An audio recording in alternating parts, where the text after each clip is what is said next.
नमस्कार बंधुगण जय जगन्नाथ ओडिया अनुचिंता प्लस को आपण मानक स्वागत जनाऊँगी। निजर घर परिवार एवं प्रियजन मानक उपरे आसुथिबा संकट किपरि दूर करि परिबे से विषय 20टी अनुचिंता आज आमे जानिबा। तेबे आसंतु आउ डेरी न करी भिडियोटी को आरंभ करिबा।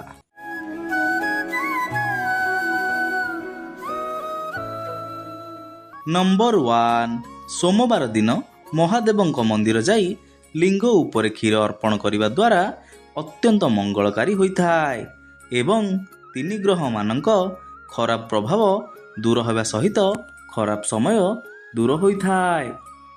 नंबर 2 प्रत्येक शनिवार दिन गोटिए नड़िया नहीं निज मुंड चारि पाखरे 11 थर बुलाई नदी रे प्रवाहित करिबा द्वारा शुभ होइथाय एवं परिवार उपरे आसुथिबा संकट दूर होगा सहित खराब समय मध्य दूरीभूत होइथाय। नंबर 3 गाधोइबा समय रे पानी रे अल्प खसा मिसेई गाधेइबा द्वारा शुभ होइथाय एवं घर को धन समृद्धिर आगमन होगा सहित भल समयर आगमन होइथाय। नंबर 4 प्रत्येक दिन गाधोइबा समय रे पानी रे टिके इलायची एवं केसर मिसेई गाधेइबा द्वारा शुभ होइथाय ता सहित खराब समय धीरे धीरे दूर होइथाय। नंबर 5 5टी मंगलवार हनुमान मंदिर जाइकी चोला अर्पण करिबा द्वारा मंगलकारी हेबा सहित खराब समय दूर होई भल समयर आगमन होइथाय। नंबर 6 नदी रे गाधोइबा समय रे पानी रे ओम लेखी तुरंत बुड़ पकेइबा द्वारा अत्यंत कल्याणकारी होइथाय एवं ग्रह दोष दूर होई खराब समय मध्य दूरीभूत होइथाय।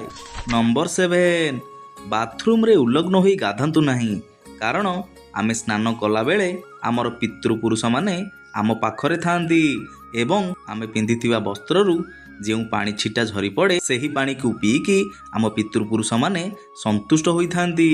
नंबर 8 घरे बसिथिबा हनुमानक फोटो देखिबा सहित तांकर पूजा अर्चना करिबा द्वारा अत्यंत मंगलकारी होइथाय एवं संकट दूर होगा सहित खराब समय मध्य दूरीभूत होइथाय।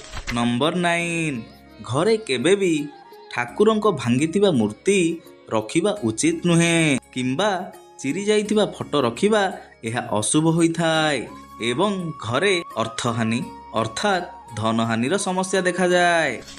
नंबर 10 घरे केबे भी छिंडा चपल रखिबा उचित नुहे किंबा छिंडिथिबा चपल पिंधिबा अनुचित एहा अमंगलकारी एवं धनर आगमन रे बाधा सृष्टि करिथाय। नंबर 11 घरर छात उपरे केबे भी अदरकारी जिनिस रखिबा उचित नुहे एहा द्वारा पितृदोष देखा देइथाय एवं घरे अभाव देखा देवा सहित अर्थ समस्या मध्य देखा देइथाय। नंबर 12 मान्यता अनुसार महिला माने पूजा करिबा समय रे हनुमान को स्पर्श करिबा उचित नुह एवं बिना स्पर्श करी पूजा करिबा द्वारा मंगल होइथाय। नंबर 13 घरे केबे भी बळीथिबा साबुन छोट खंड रखिबा उचित नुहे तुरंत बाहर करदबा उचित एहा अशुभ होइथाय।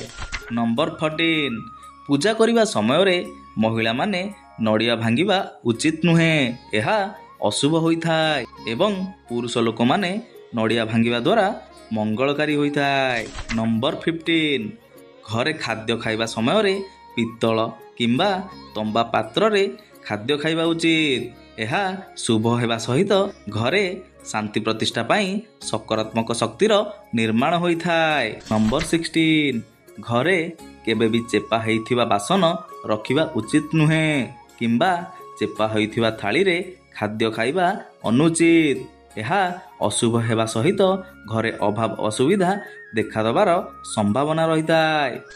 नंबर 17 सकाळे बिछणारू उठी प्रथमे आईना रे निज मुह बा निज छाई देखंतु नाही मुह धोई सारिबा परे प्रथमे ठाकुरଙ୍କୁ दर्शन करंतु तापरे निज मुह आईना रे देखंतु।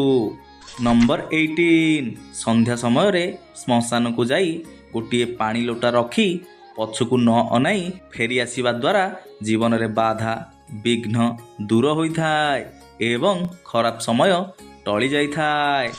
ନମ୍ବର 19, ପ୍ରତ୍ୟେକ ମଙ୍ଗଳବାର ଦିନ ହନୁମାନ ଚାଳିଶା ପାଠ କରିବା ଦ୍ୱାରା ଅତ୍ୟନ୍ତ କଲ୍ୟାଣକାରୀ ହୋଇଥାଏ ଏବଂ ଜୀବନରେ ସମସ୍ୟା ଦୂର ହେବା ସହିତ ଦୁଃଖ ସବୁ ଦୂର ହୋଇଥାଏ। ଏବେ ଆସନ୍ତୁ ଜାଣିବା ଆଜିର ଶେଷ ଅନୁଚିନ୍ତା। ନମ୍ବର 20, ଯଦି ଆପଣଙ୍କ ମାର୍ଗରେ କୌଣସି ଅସୁବିଧା ଆସୁନାହିଁ ତେବେ ଆପଣ ଜାଣିନେବେ ଯେ ଆପଣ ଅସତ୍ୟ ମାର୍ଗରେ ଚାଲୁଛନ୍ତି। ବନ୍ଧୁଗଣ, ସତ୍ୟ ମାର୍ଗ କଠିନ ଅଟେ, ଯେଉଁଥିରେ ବହୁତ କମ୍ ଲୋକ ଚାଲନ୍ତି। ବନ୍ଧୁଗଣ, ଆଜି ପାଇଁ ଏତିକି। ଯଦି ଆପଣମାନଙ୍କୁ ଏହି ଭିଡ଼ିଓଟି ଭଲ ଲାଗିଛି ବା ଏଥିରୁ ଆପଣମାନେ କିଛି ଶିଖିବାକୁ ପାଇଛନ୍ତି ତେବେ ଭିଡ଼ିଓଟିକୁ ଲାଇକ୍, କମେଣ୍ଟ, ସେୟାର କରିବାକୁ ଭୁଲିବେନି ଏବଂ ଚ୍ୟାନେଲରେ ଯଦି ନୂଆ ଅଛନ୍ତି ଚ୍ୟାନେଲକୁ ସବସ୍କ୍ରାଇବ୍ କରିବା ସହିତ ତା ସାଇଡ଼ରେ ଥିବା ବେଲ୍ ଆଇକନ୍କୁ ଦବାଇ ରଖନ୍ତୁ। ଆଜି ପାଇଁ ଏତିକି। ରହୁଛି। ନମସ୍କାର। ଜୟ ଜଗନ୍ନାଥ। ଆପଣଙ୍କ ଦିନଟି ଶୁଭମୟ ହେଉ।